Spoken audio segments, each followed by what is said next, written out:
My name is Dr. Shobbusha Chishen. I am the Dean Research and Development of JIS College of Engineering.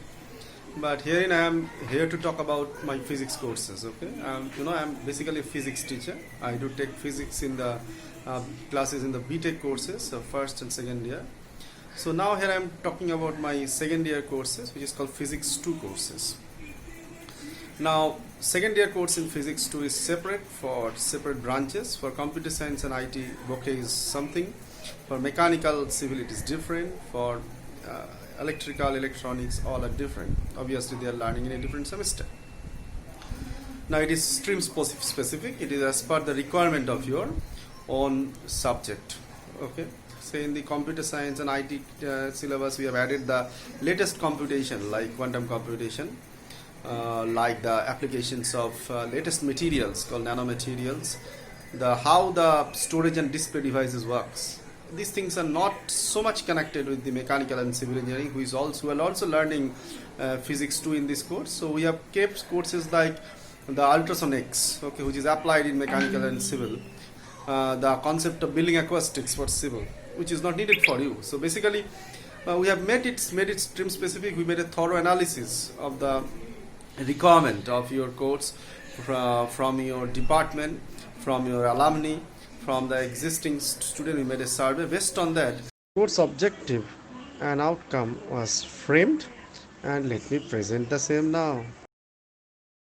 Now the course objective of this Physics 2 course for CSE and IT student is to introduce topics, okay, is to apply quantum mechanics for learning the latest of computation called quantum computation, learn quantum logic gates.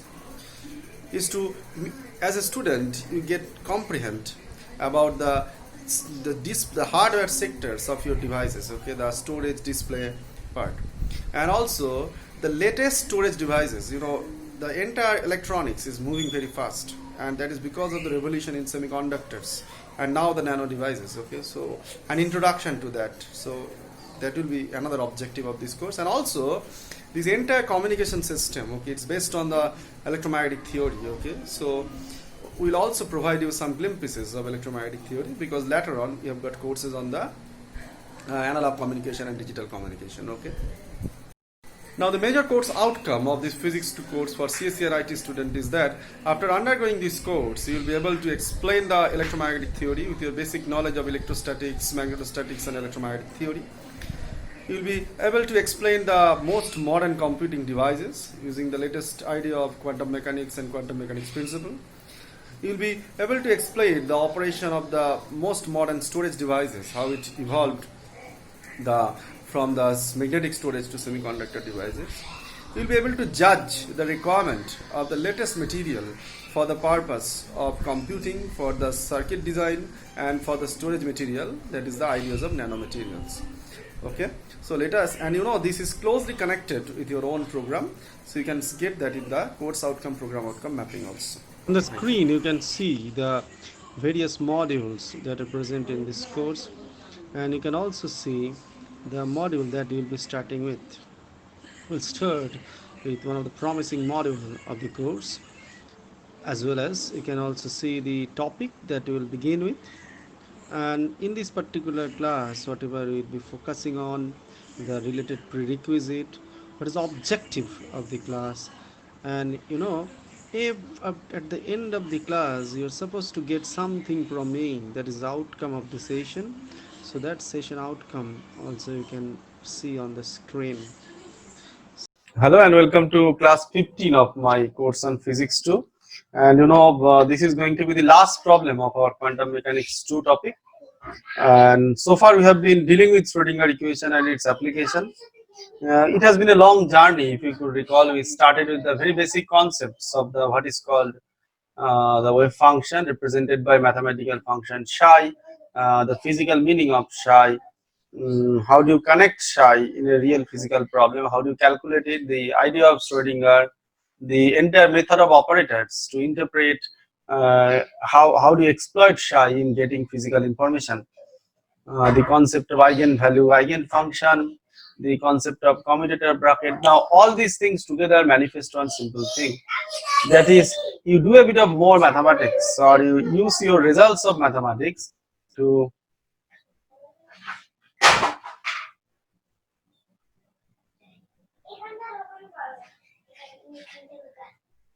you use your results of mathematics to interpret the physical information or interpret the information of physics.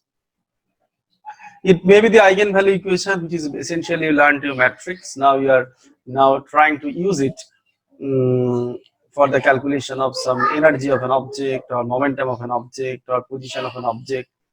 The concept of the commutator bracket is another beautiful thing. It's a single particle.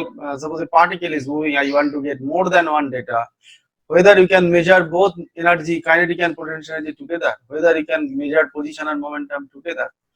So without knowing that, because in quantum mechanics you cannot do by yourself, so you are relying on a bit of more mathematics interpretation. That if they commute, you can measure. If they don't commute, you cannot measure. And you are getting all those beautiful ideas like proof of Heisenberg's uncertainty principle, position, momentum, energy, time. So many new things are coming, okay, as an outcome of all the techniques of operator. And we also ended up with some of the very basic concepts. The average value, there is a many particle situation, which is more realistic situation to be fair. And also that is more mathematics was that how do whether when we accept a wave function, that if it is a well-behaved function and all these things. And after that we applied this idea in the case of a particle moving in a metal, the Sommerfeld model. We applied the that is called infinite potential problem in one dimensional finite barrier problem, which is equivalent to a junction diode problem. And now today we move forward.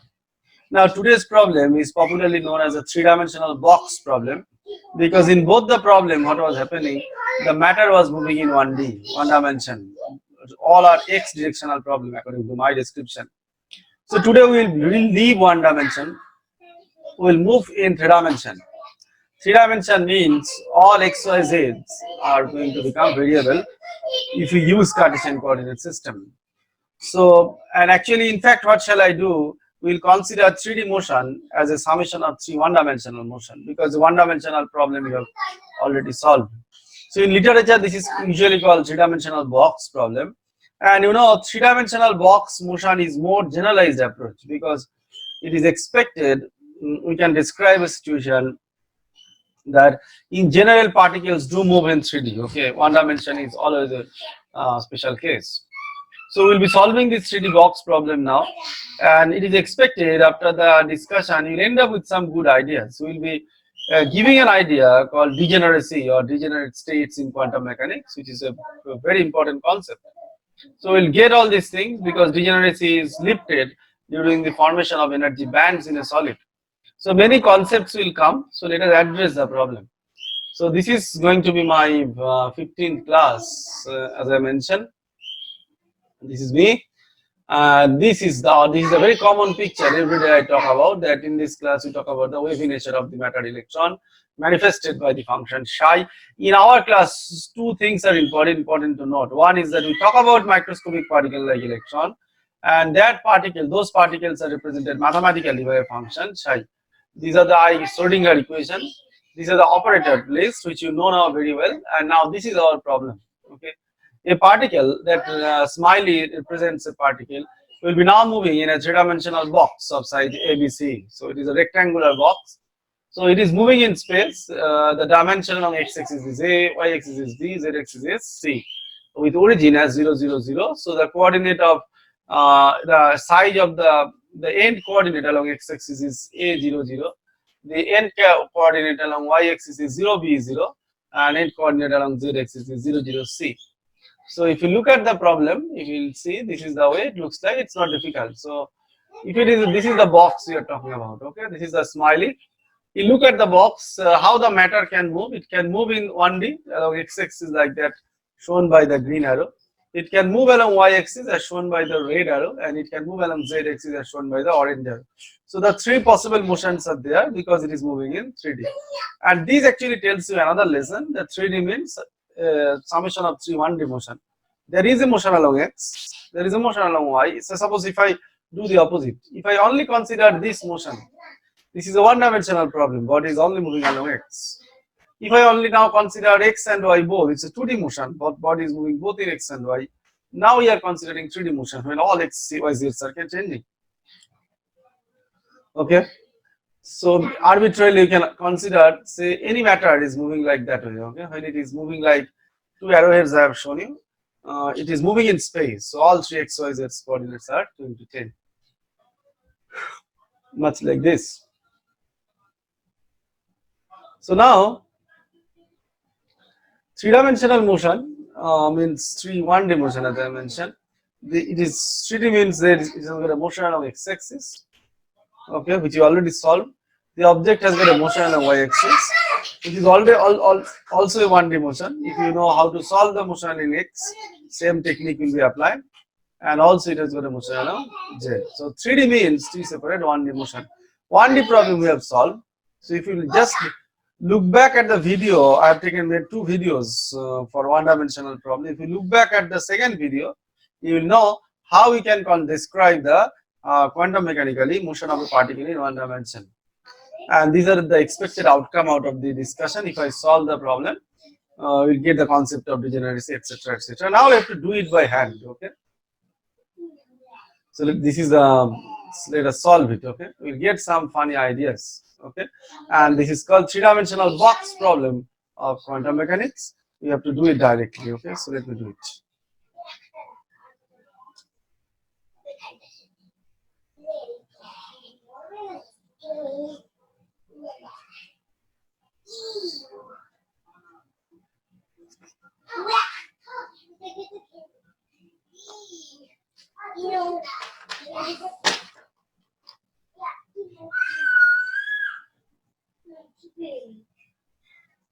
So I put up my video.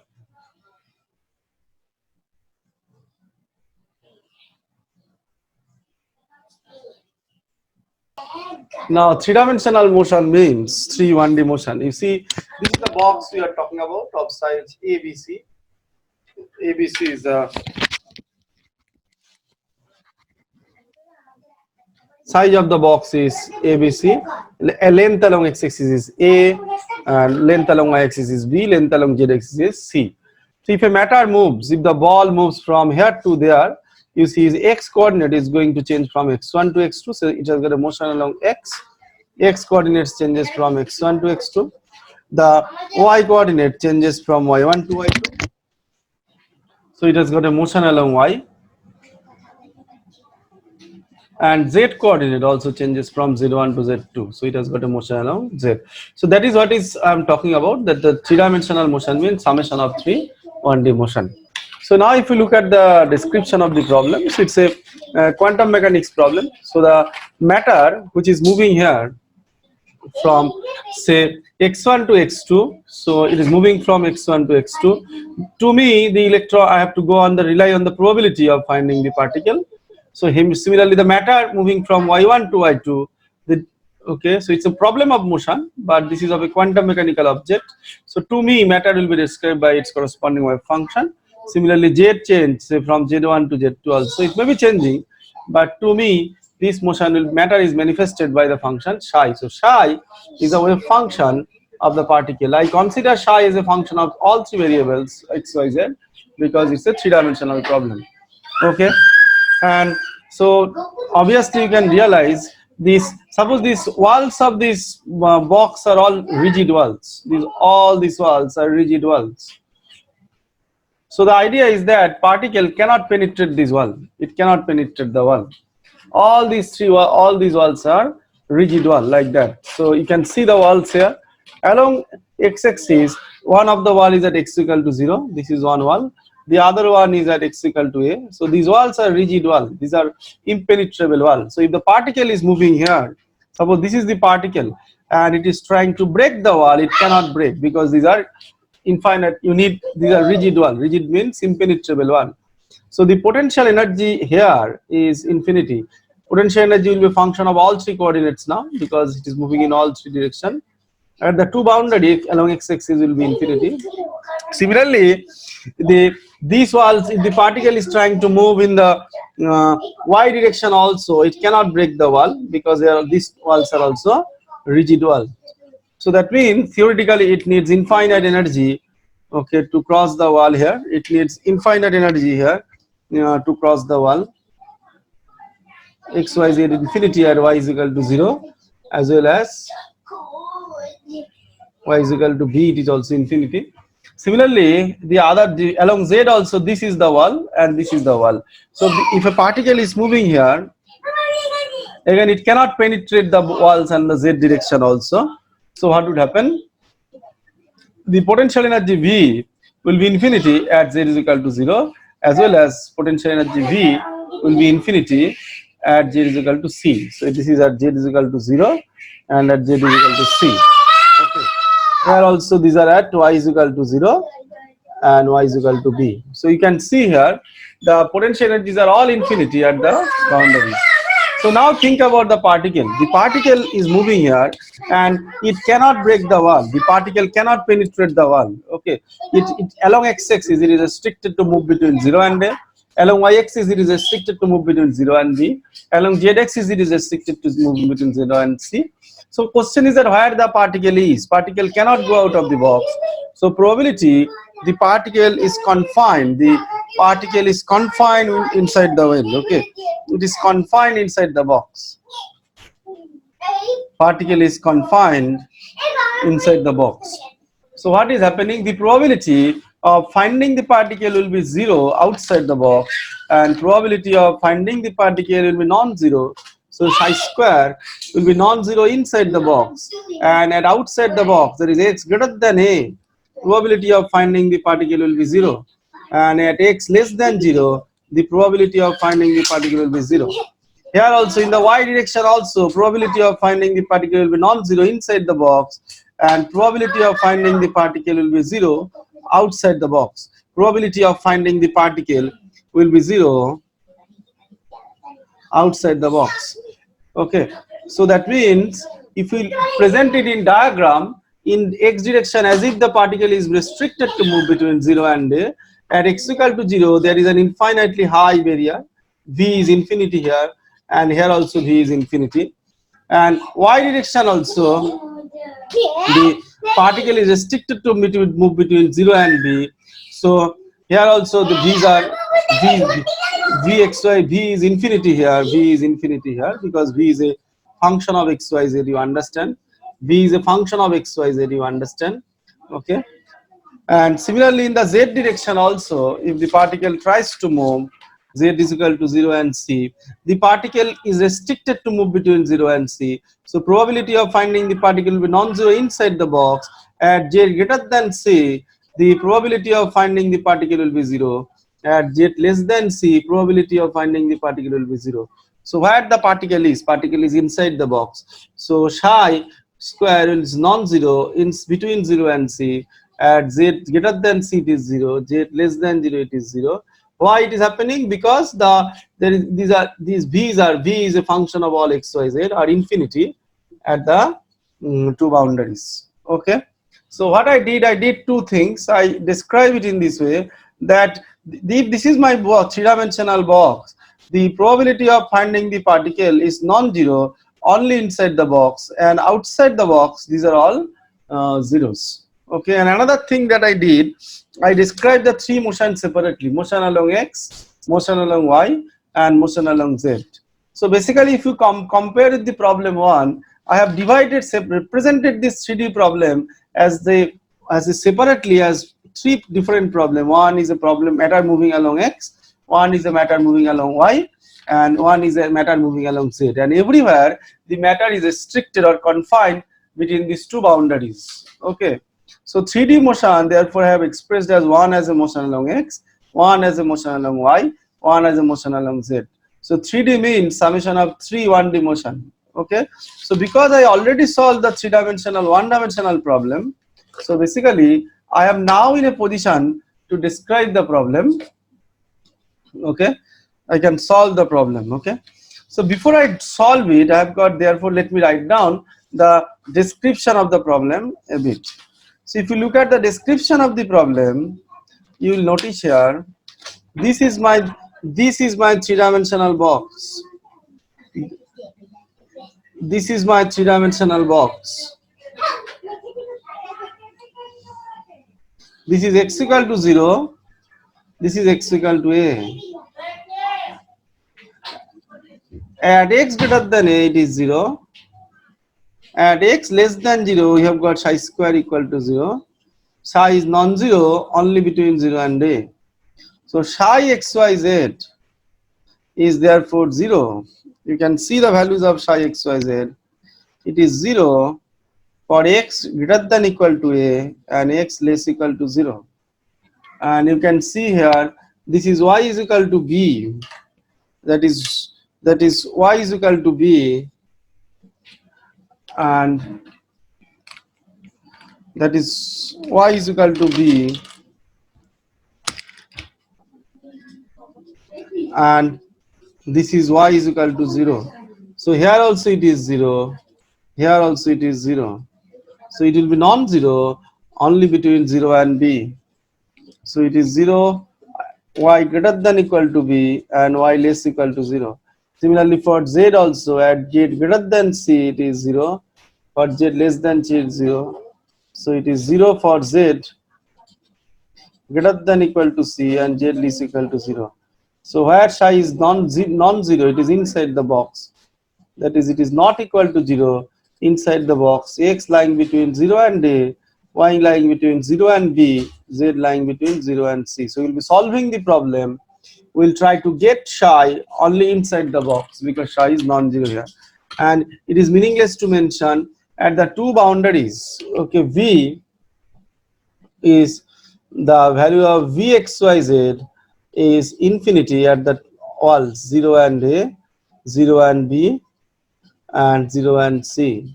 And inside the wall, we consider the particle is moving freely inside the box. So F external inside the box is 0. So inside the box, potential energy term will be 0.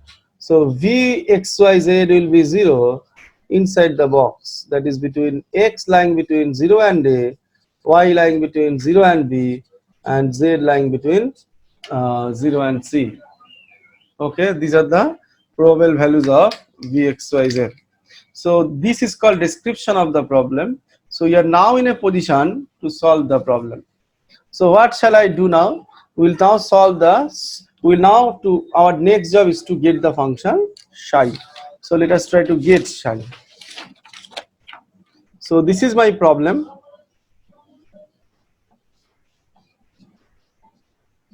This is my problem. I know psi square is non-zero only inside the box. So we will solve, that is x lying between 0 and a, y lying between 0 and b, z lying between 0 and c. So we will now try to calculate psi. So we want to get psi. Okay, only inside the box. So the equation would be like this much. So apply Schrodinger equation to get the value. So you apply Schrodinger equation. Okay, we apply Schrodinger equation. So if you apply Schrodinger equation, you see your psi is a function of all x, y, z. So if you only write down the known form of this Schrodinger equation, minus h cut square by 2m d2 dx2 of psi, you know, this is the form of Schrodinger equation, vxyz psi right hand side is equal to e psi. You see, this does not take care because derivative means change in the function. Now this does not take care of the change in function with respect to the, this does not take care of the change in the function, this derivative with respect to x does not take care of the change in psi with respect to the y and z. So to do so, because psi depends on all three coordinates and summation 3D means there is a motion along x, there is a motion along y, and there is a motion along z. So we have to consider the change in psi with respect to y and z also. So del 2 psi del y2 and del 2 psi del z2 should also be added. So therefore this equation takes a form like this much, minus h cut square by 2m del 2 del x2 plus del 2 del y2 plus del 2 del z2 psi plus Vxyz psi is equal to E psi. Now this quantity is nothing but the Laplacian operator. So this takes a form minus h cut square by 2m del square psi plus V psi equal to E psi. Now this equation is called Schrodinger equation in 3D. This is the three-dimensional version of the Schrodinger equation. So now we have got the equation, we'll now solve it. So therefore, if a particle is moving inside a box, and if I have to get it psi, okay, I have to solve this Schrodinger equation minus h cut square by 2m del square psi plus V psi equal to E psi. Now del square, the Laplacian operator, it changes its form from one coordinate system to another. Now we are doing it in the coordinate system we are using is Cartesian. So in Cartesian system, it will take the form we have been using because it is moving in. We are already using XYZ system. It was moving in a cylinder. It would have been using cylindrical polar coordinate system. Say hydrogen atom problem. Here there you have to use spherical polar coordinate system like that. Okay. So now the equation will take a form for Cartesian coordinate minus h cut square by 2m d2 psi dx2 plus d2 psi dy2 plus d2 psi dz2 plus v psi is equal to E psi. Now the region where I am solving the problem, that is inside the box, where psi square is non-zero, you know, inside the box V xyz is basically 0. So the second term in this equation will vanish. So your equation will be only restricted to the first term. Okay, it is always be restricted to the first term. d2 psi dz2 is equal to E psi, where E is a constant quantity. Now we can write down this equation in this way: d2 psi dx2 plus d2 psi dy2 plus d2 psi dz2 is equal to minus 2me by h cut square psi. I consider 2me by h cut square may be equal to some constant, say k square. So now if we progress further, so therefore we can write down d2 psi dx2. So this is my box inside where the particle is moving. I want to get the psi inside the box. d2 psi dx2 plus d2 psi dx2 plus d2 psi dy2 plus d2 psi dz2 is equal to minus of k square psi, considering k square equal to 2me by h cut square. Let this be equation 1. This is a constant quantity. So now we can write down, now this equation you have to now use separation of variable to convert this equation into 3 one-day equation. Then this equation will be converted into 3 equation representing one-dimensional motion of electron. And the 1D problem, that is one along x, one along y, and one along z. So there will be 3 motion: one along x motion, one along y, and one along z. So we'll do so. So how do I do so? Let me take a trial solution. Trial solution is this. Let us consider psi xyz is equal to a to the power I kx plus ky plus kz.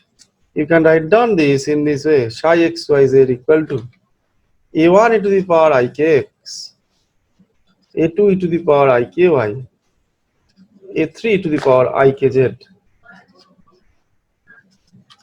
Now the first term is a function of x, I call it phi1x. Second term is a function of y, I call it phi2y. Third term is a function of z, I call it phi3z. So this is my expression of psi. So this is my expression of psi. Okay, these are the 3 functions. Okay. So now, what shall I do now? All the psi's in this equation will be replaced with phi's. So if I do the replacement, so my equation will take a form like this much. So this is the box where you wish to get the function psi, and this is my equation now. Del 2 psi del x2 plus del 2 psi del y2 plus del 2 psi del z2 is equal to e psi. Okay, sorry, is equal to minus k square psi, where k square equal to 2me by h cut square.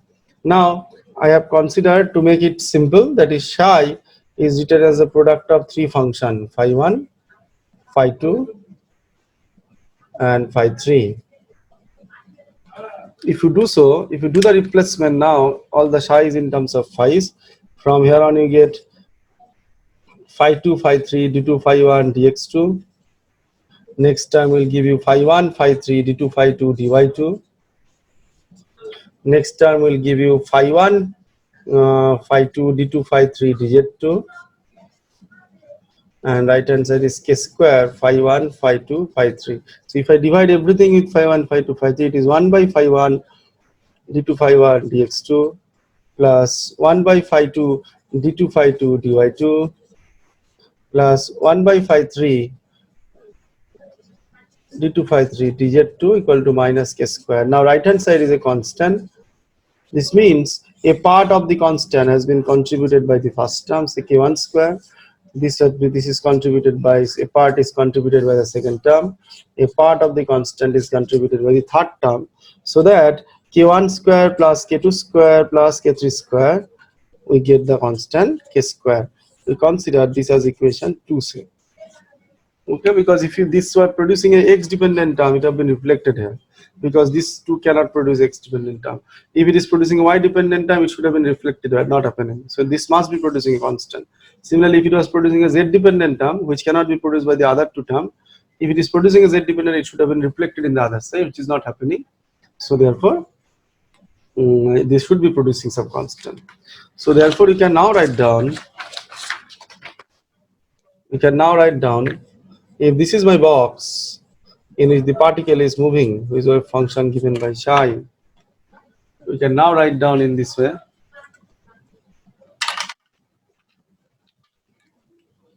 that d2 phi 1 dx2 1 by phi 1 equal to minus k1 square, 1 by phi 2 d2 phi 2 dy2 equal to minus k2 square, 1 by phi 3 d2 phi 3 dz2 equal to minus of k3 square, where 2me by h cut square equal to minus k square, and k square equal to k1 square plus k2 square plus k3 square. This E is expected to give us the energy. Now from the first equation we can get this much, d2 phi 1 dx2 plus k1 square phi 1 equal to 0. From the second equation we can get d2 phi 2 dy2 plus k2 square phi 2 equal to 0. From the third equation we can get d2 phi 3 dz2 plus k3 square phi 3 is equal to 0. Now this is nothing but the problem 1, a particle moving along x-axis. This is also the problem 1, a particle moving along y direction in the 0 to y, and this is also the problem 1, a particle moving along z. So we have already solved this type of problem. You know, the solution would be like a1 cos k1x plus b1 sin k1x, and it will be like a2 cos k2y, this is b2 sin k2y, and if you solve it, it is like a3 cos k3z plus b3 sin k3z. Now these a's and b's are obtained by, a and b are obtained by boundary condition. So you have to use boundary condition to get this coefficient a and b. Okay, you will get them by applying boundary condition. Now boundary of the problem here at the two ends. Okay, what is the boundary condition? At the two ends psi is 0, because the particle is restricted is only between 0 and a. So the boundary of the problem is here. Okay, At x equal to 0, psi is 0, and at x equal to a, psi is 0. Similarly, the other boundary condition may be say here at the boundary at y is equal to 0, psi is 0. At y is equal to b, psi is 0. The other boundary condition may be like this much. At z is equal to 0, psi is 0. At z is equal to c, psi is 0. So let us apply the boundary condition for the motion in one dimension. d2 phi 1 dx2 plus k1 square phi 1. This was the solution equation, whose like this much: a1 cos k1x plus b1 sin k1x. So first boundary condition will make coefficient of first term 0. Second boundary condition will give you k1 equal to n1 pi by a. So you'll be ending up with phi 1 equal to b1 sine of n1 pi x by a. Now this b1 can be obtained by normalization condition as root over 2 by a. So your value of phi 1 will be root over 2 by a sine of n1 pi x by a. Okay. Similarly, for the equation in y2, d2 phi 2 dy2, your solution plus k2 square phi 2 equal to 0, where phi 2 is equal to a2 cos k2x plus b2 sin k2x, sorry, a2 cos k2y and b2 sin k2y. The coefficient of cos term will be 0 by first boundary condition. K2 will be equal to n2 pi by b by second boundary condition. So this reduces to the form b2 sine of n2 pi y by v. This by a boundary condition, this becomes like root over 2 by b. So this gives you phi 2 equal to root over 2 by v sine of n2 pi y by v. Similarly, for z directional problem, okay, for the motion in z, if you solve it, okay, it is like d2 phi 3 dz2 plus k3 square phi 3 equal to 0. And similarly, your phi 3 will be like a3 cos k3z plus b3 sin k3z. By boundary condition 1, coefficient of cos term is 0. By boundary condition 2, k3 will be equal to n3 pi by c. And if you use normalization condition, b3 is equal to root over 2 by c. So this gives you phi 3 root over 2 by c sine of n3 pi z by c. So we get the values of phi. So for a particle, therefore moving in a three-dimensional box, three-dimensional rectangular box of size ABC, the its wave function is therefore like this much: psi xyz, which is the product of phi 1, phi 2, phi 3, will be equal to root over 8 by ABC sine of n1 pi x by a sine of n2 pi y by b sine of n3 pi z by c, where we got k1 equal to n1 pi by a, k2 equal to n2 pi y by b, and k3 is equal to n3 pi by c. Okay.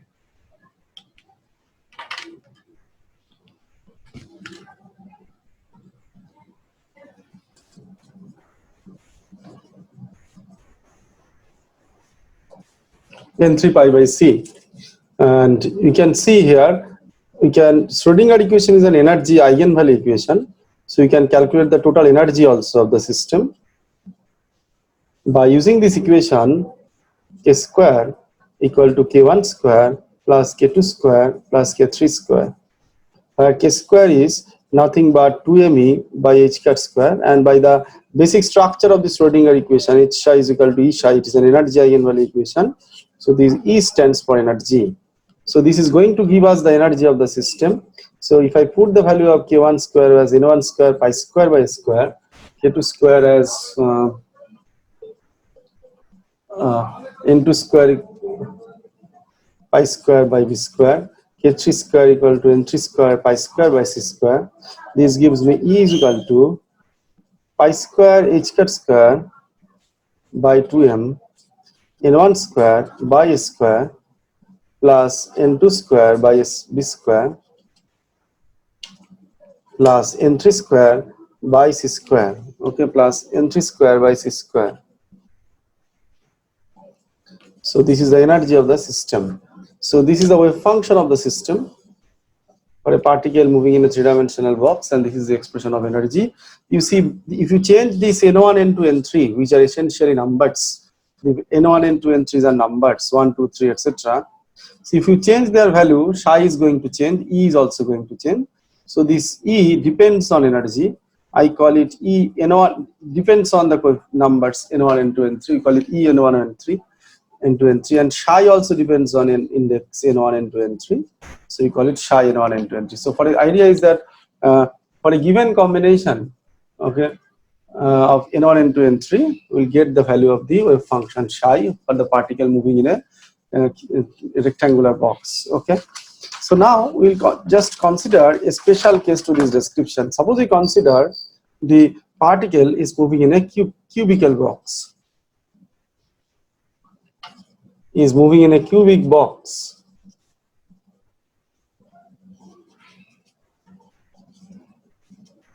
Cubical box means you understand all x, y, z should be, all three axes will be same.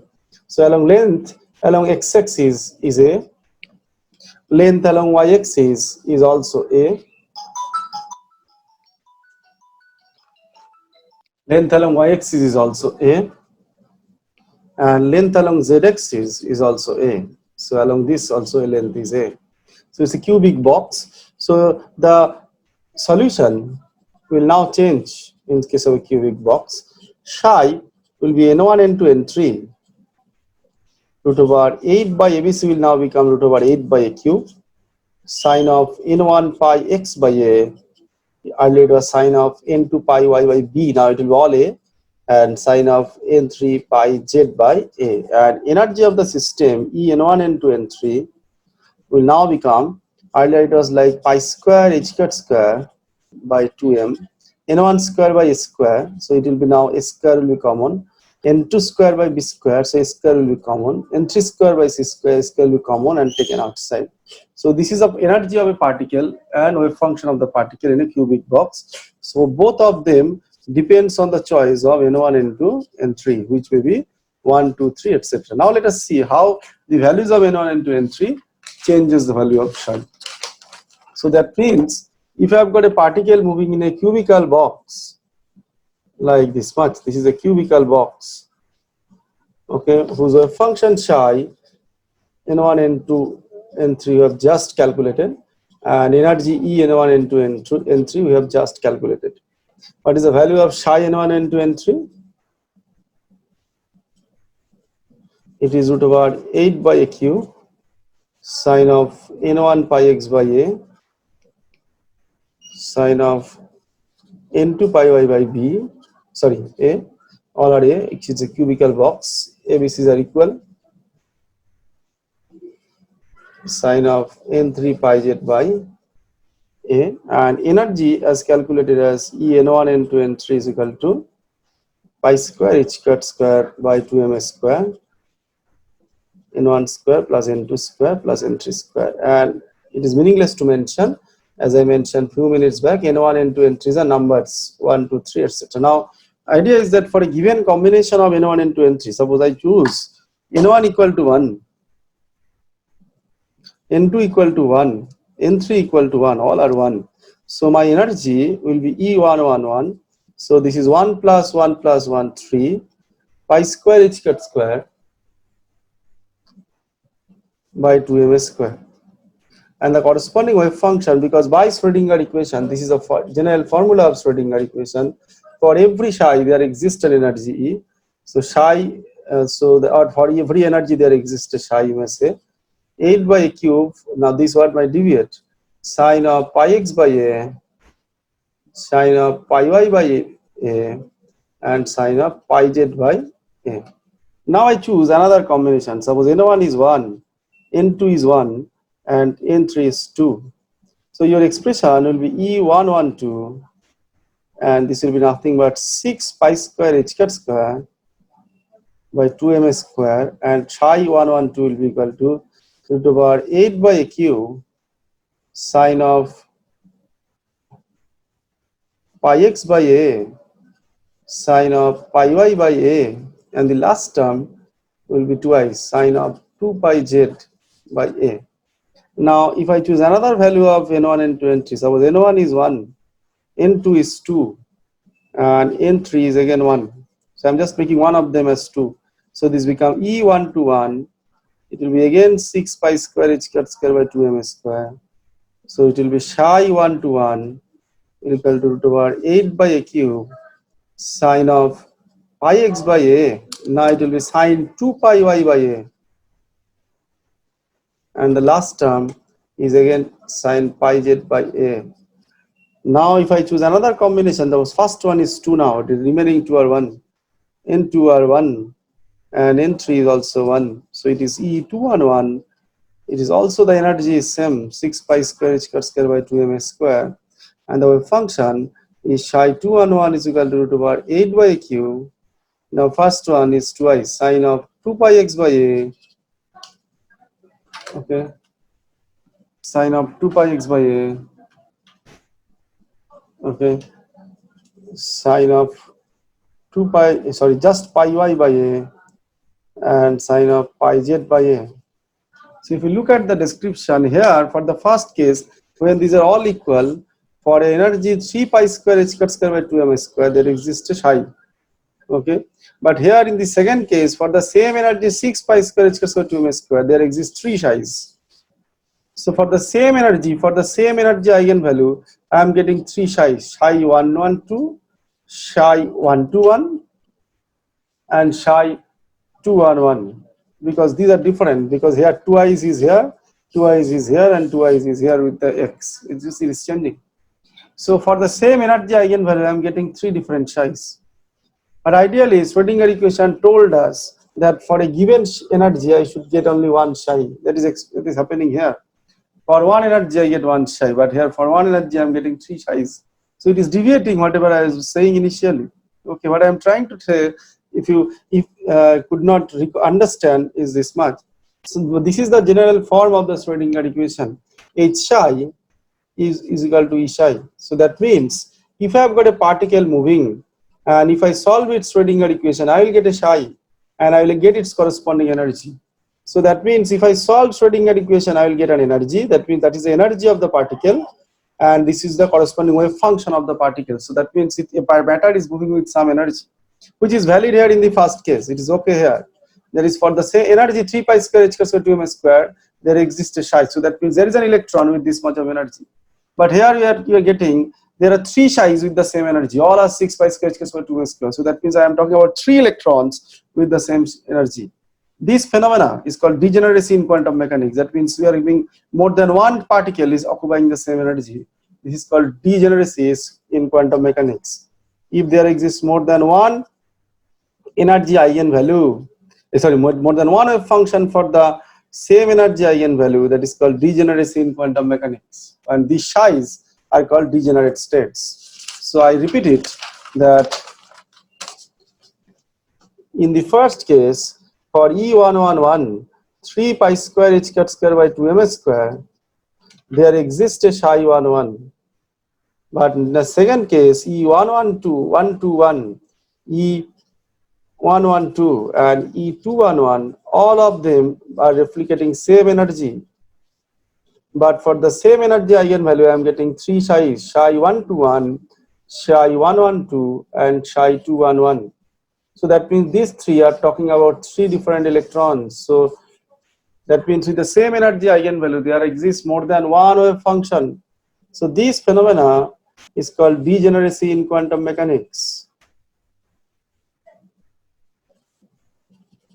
And these psis are called degenerate states. For a particle in a cubic box, for a particle in a cubical box, you see this energy is 3 pi square h cut square m square, and this is the next one. If I choose make another combination, suppose E 1 to 2, or like this, one of them has 2, E 2 to 1, like this. Okay, if I make this type of combination, I make more than one energy. Okay, Okay, you see this is 1 1 2. So if I make more than one number as 2, okay, so that means more, I'll get another combination, so I'll get another energy. Okay, so that means in this way, by varying the combination of n1 n2 n3, you can generate, you can calculate the energy and corresponding size.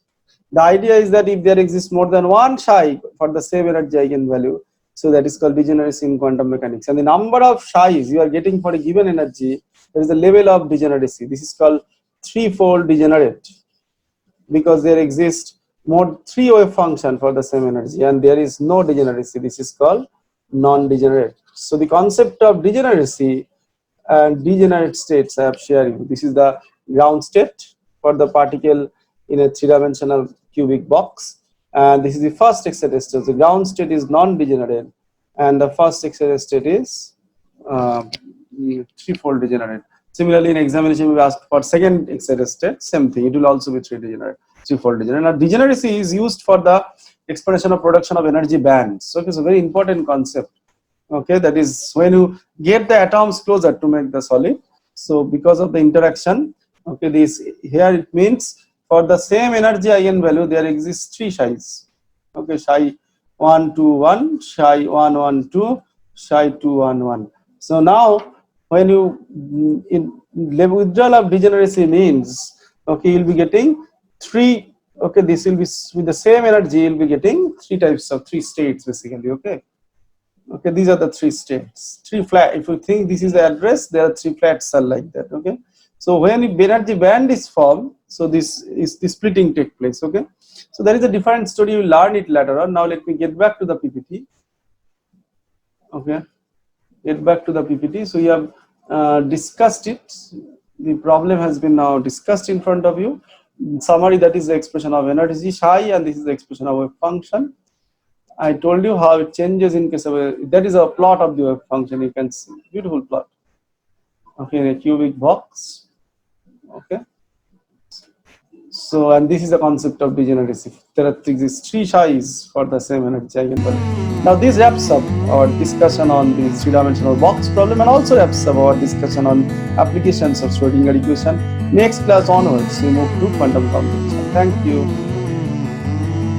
Future of computation is, so guys, next is going to be very crucial. Your computer science and IT profession is going to be IT for computer science and IT professional, and where the computer science will go, where the computation will go in future, where we are moving towards, that will be unfolded with the language of quantum mechanics. So let us do it. Next day is going to be very important. Thank you.